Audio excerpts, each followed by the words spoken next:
are you doing? I am very excited because I have a new toy that I'm going to be cooking in. It's a Haandi clay pot. So I've been preparing this, you've probably seen from my stories. What I did to prepare it was basically left it soak, but not for too long, just an hour, because you don't want to leave it longer than that because the clay will start to deteriorate. That just gets it ready. And then I oiled it with mustard oil all over, inside, outside, and the edges. Left mustard oil on the Haandi soaking overnight, and now I've just washed it and dried it, and of course I am ready to go. What are we going to be making? So I'm going to be doing a Haandi Gosht. So what I want to begin with is putting some oil into my Haandi. Now you'll note that I haven't actually switched it on. You're not supposed to switch it on without putting anything in first, just because if it doesn't have anything in, it will just start to, again, the clay will start to get affected. So I've been doing a little bit of research and I know a little bit about Haandis. So now my oil is in, I want to move it to one of the low burners, because Haandi cooking is all about slow cooking. As in, you want to let the masala cook slowly with the meat. So now the oil is in, I am just going to put it on this one here. Just letting the oil heat up a little bit, and what I'm going to go in with is cumin, some cumin seeds. So my oil is just about heating. I don't want it kind of sizzling. This is not what Haandi cooking is about. So I've now added my cumin seeds into there. Just going to give that a mix. This is actually my second time cooking in a Haandi. What you might want to do as well, because this will obviously get hot and you want to find quite a sturdy burner as well. You can also get a stand to put this on if you prefer, so you can do it that way, but I am just going to keep a cloth ready as well. Let's just give that a few seconds. Right, I can see my cumin just starting to sizzle now. That's beautiful. I'm going to go in with some finely chopped onions. So onions into here. So I've used vegetable oil for this. If you want, you could replace it with ghee, but I'm going to be adding a little bit of ghee afterwards. Right, and now just going to start giving that a mix. I like the feel of cooking in a Haandi is totally different. So my onions have gone in. Now, to brown, these are going to take in the Haandi probably about 15 minutes or so, just so that they're nice and caramelized. So I'm going to go ahead and do that. In the meantime, you might want to go ahead and prepare your ginger garlic paste and your green chilies and your blitzed tomatoes. Right guys, so you can also see I've moved it over from that burner, which was a little bit too slow. I put it on this one. It also fits well on this stove. So sometimes just when you get a Haandi, you just have to have a little bit of a play around. So this for me now is comfortable. The heat is perfect. And as I said, the onions will take like 15, 20 minutes. These have been on now for over 15 minutes and are caramelized and perfect. So what I'm going to add now, some green chili. So chopped green chili, I am going to add this. And this is to taste, so my dad is a big fan of chili, so I'm going to add about 2 teaspoons of mircha in there. This is cooking really well. You know, Dipna's cooking is all about express, fast style cooking. Not when it comes to Haandi cooking. This you've got to be patient with. This is slow cooking at its very best. This is honestly, this is so therapeutic as well. I'm also going to add ginger and garlic. So I've got ginger and garlic here in equal amounts. I'm going to go in with quite a lot of this actually. So these are dessert spoons. So you're probably in tablespoons, about 3 tablespoons of ginger and garlic paste. So I'm going to just chop that. Wow. Now it's bringing out all those aromas. At this stage, I want to just let this cook for about 2 to 3 minutes, and then I'm going to go in with my tomatoes.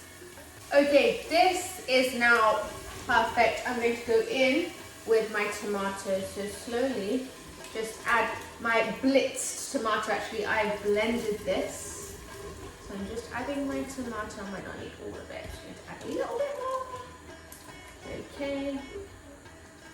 There we go. So the reason I blitzed it is just to make it nice and smooth. This looks so good. Honestly, I cannot tell you the joy it brings to be cooking. Slow cooking in a handi.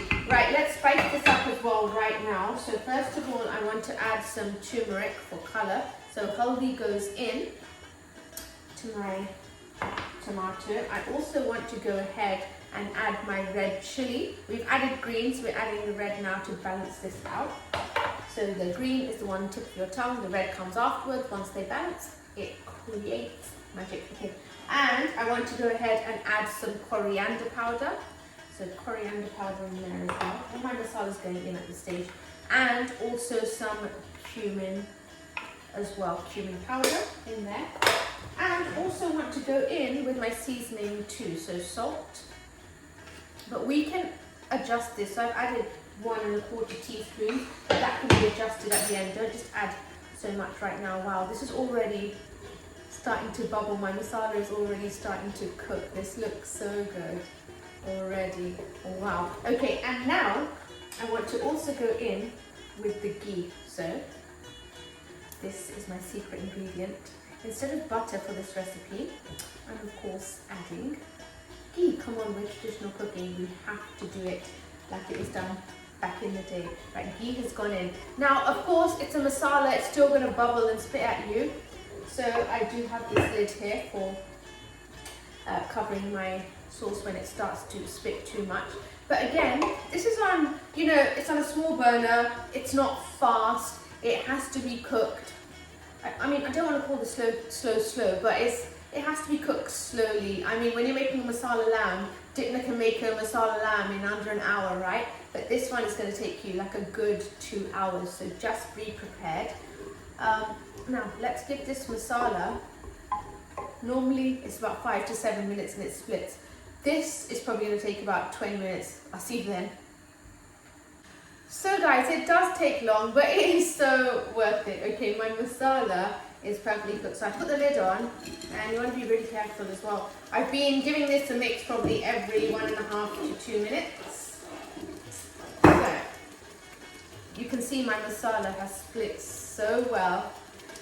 What I want to add at this stage are some of my whole spices. I mean, some people put them in with the oil at the beginning, you can. When I'm cooking in a handi, I usually put them in at this stage because it still does justice. You're slow cooking, it's absolutely fine. So some bay leaves have gone in. I'm going to add some mace as well. Just a few, I don't want too many whole spices in this because then when you're eating, you have to kind of put them to the side. Some black cardamom, just for a natural, lovely, smoky flavour. Okay, and just give that a mix. This is smelling so good right now. My masala is cooked so perfectly. I'm going to go ahead and add my lamb. Now you can see lamb I have here is spring lamb. It's on the bone. You can use boneless. You can use on the bone lamb. This is spring lamb. It's one that I find works really well in this sort of cooking. So I'm just going to go in slowly with my lamb, like so. Get it all in there. This is what I'm talking about. Yes. Okay, check this out now. And like I said, the sides do get hot of the handi, so keep a cloth handy as well. And what you're doing, oh, wow, look at this. Handi cooking at its very best. Just coating that lamb with the masala. I'm now also going to add some water into this. Now, of course, lamb does have water of its own that will release as well, but I'm going to be adding some more water. So this is about 500 mils gone in at this stage. Again, you're slow cooking this at this stage and just waiting basically now for the lamb to start to soften, and the water is going to help that. Now, in regards to if you want to keep this more masala-fied or curry-fied, up to you. I'm going to probably do a cross, a little bit of masala and a little bit of tari, or what we call tari. Now this is going to take a while. See you in about an hour. Okay, we have some Haandi Gosht, which is cooked over. You know what? Honestly, I have to tell you, I took a piece out and tried it. Let me just tell you, like actually, I don't even want to tell you because I want you to try this yourself. This is so good. I'm going in with some fresh chopped coriander. Oh wait, save a little bit for garnish. There we go. Okay, fresh chopped coriander is in. I want to go in with some kasturi methi for a nice warm thyme-like flavor in here. Just crush that once you put it in. Honestly, I am so chuffed with this. It is so good, guys. I cannot explain. Wait, I'll explain. Okay, some garam masala in here like this. Right, give this a mix.